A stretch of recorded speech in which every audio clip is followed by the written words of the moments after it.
Hello everyone, I'm Annette Hoskins, Program Coordinator for the DEP's Youth Environmental Program.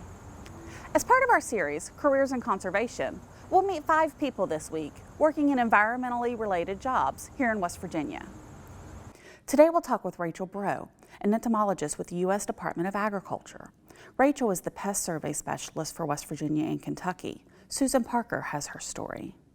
Rachel, what would you say is the best thing about your job? I think the best thing about my job is I get to work with so many different agencies and organizations throughout the state. So when I get to talk to folks about invasive insects, I get to work with the Department of Agriculture.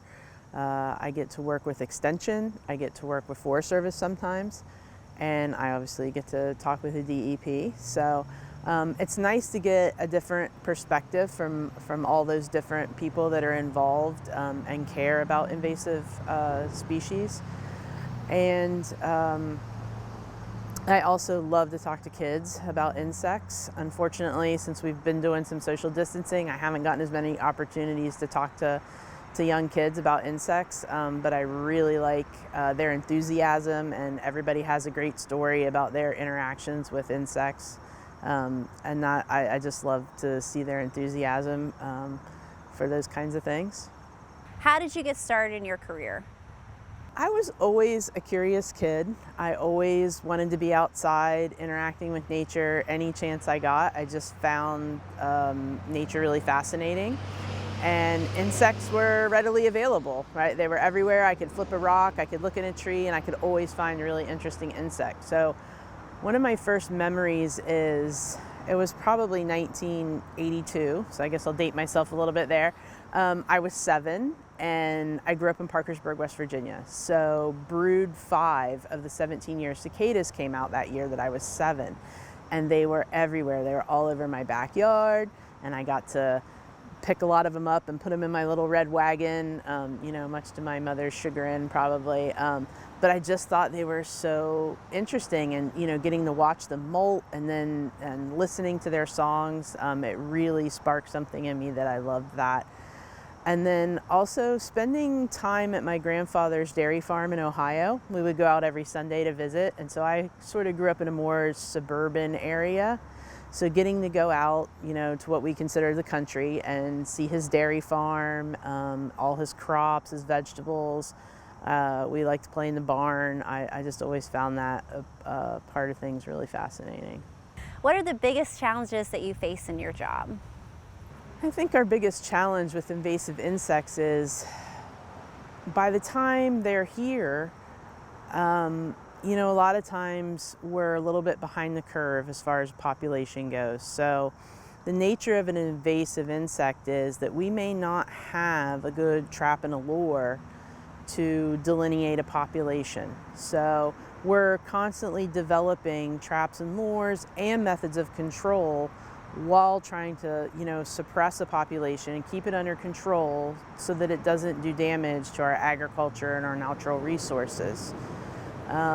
And there's no natural enemies usually for these insects because, of course, they didn't co-evolve with our native insects. So there's nothing out there eating them, and their populations just tend to, get out of control really rapidly.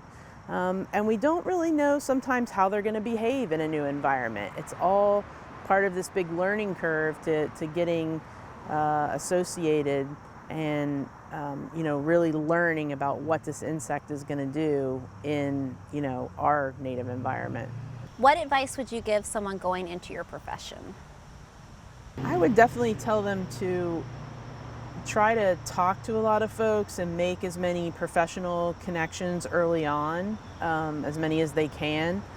Get involved with, 4-H, Extension, master gardeners and that type of thing, because it's a pretty close-knit community of folks who deal with invasive insects, so a lot of people know each other, and it's good to make those connections early because you never know where an opportunity might arise.